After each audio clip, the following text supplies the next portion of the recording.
বিসমিল্লাহির রহমানির রহিম। প্রিয় সহকর্মীবৃন্দ, আসসালামু আলাইকুম।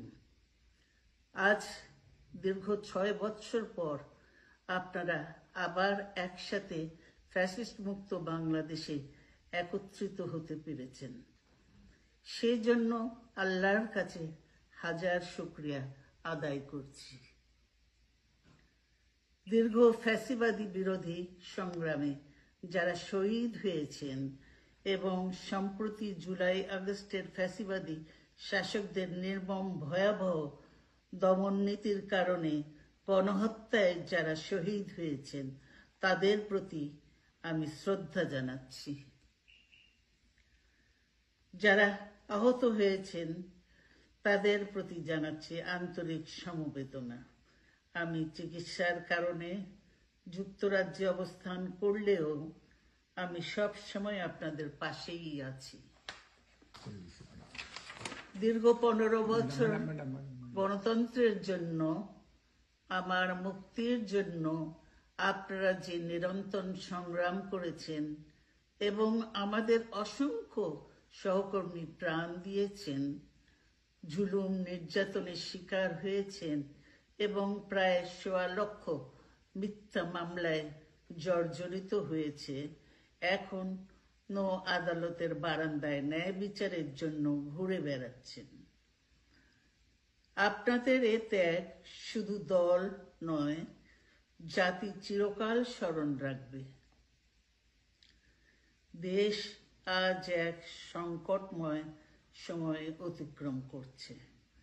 আপনাদের এবং ছাত্রদের সমন্বিত আন্দোলনের ফলে ফ্যাসিস্ট শাসকেরা বিদায় নিয়েছে। একটা অন্তর্বর্তীকালীন সরকার গঠিত হয়েছে। তাদের কাছে জনগণের প্রত্যাশা, রাষ্ট্র মেরামতের ন্যূনতম সংস্কার দ্রুত সম্পন্ন করে গণতান্ত্রিক ব্যবস্থায় ফিরে যাওয়ার জন্য সকলের কাছে গ্রহণযোগ্য একটি নির্বাচন অনুষ্ঠান সম্পন্ন করা। আমার অবর্তমানে দলের ভারপ্রাপ্ত চেয়ারম্যান, সিনিয়র নেতৃবৃন্দ এবং আপনাদের সকলকে সাথে সঙ্গে নিয়ে নিরন্তর কাজ করে দলকে সুসংহত করেছেন। আমি আপনাদের ধন্যবাদ জানাচ্ছি।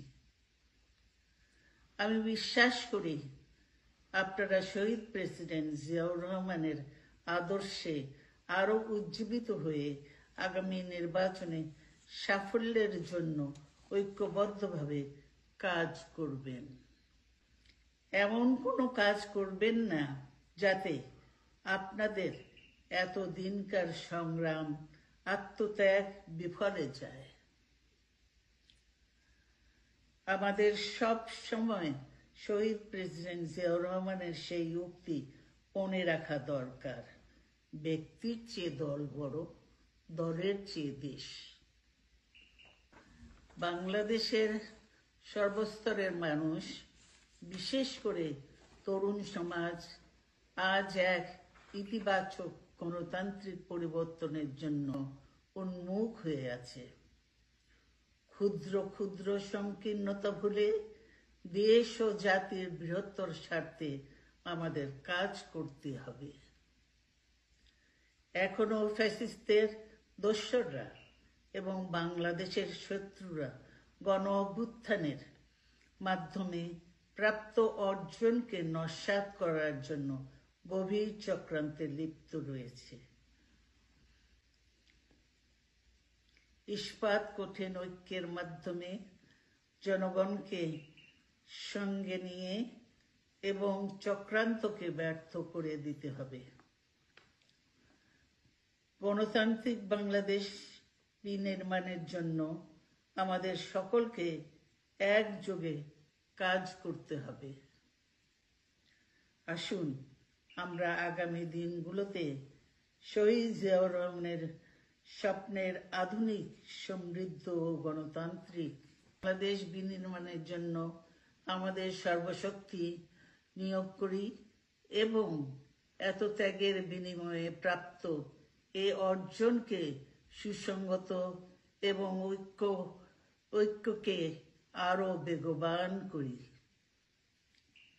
আমি যুক্তরাজ্য থেকে অসুস্থ অবস্থায় আপনাদের আহ্বান জানাতে চাই, আসুন জনগণকে সম্পৃক্ত করে বাংলাদেশ জাতীয়তাবাদী দলকে পূর্বের ন্যায় আন্দোলন, সংগ্রাম ও রাষ্ট্র পরিচালনায় নেতৃত্ব প্রদানে আরো ঐক্যবদ্ধ এবং সুসংগতভাবে গড়ে তুলি। আপনাদের মাধ্যমে ছাত্র, যুবক সহ দেশবাসীর কাছে আহ্বান রাখতে চাই, আসুন প্রতিহিংসা, প্রতিশোধ নয়, পারস্পরিক ভালোবাসা ও ভ্রাতৃত্বের মাধ্যমে আমরা সকলে মিলে আমাদের প্রিয় মাতৃভূমিকে, বাংলাদেশকে সত্যিকার অর্থেই একটি বাসযোগ্য, উন্নত ও গণতান্ত্রিক রাষ্ট্রে পরিণত করি। আল্লাহ হাফেজ। বাংলাদেশ জিন্দাবাদ।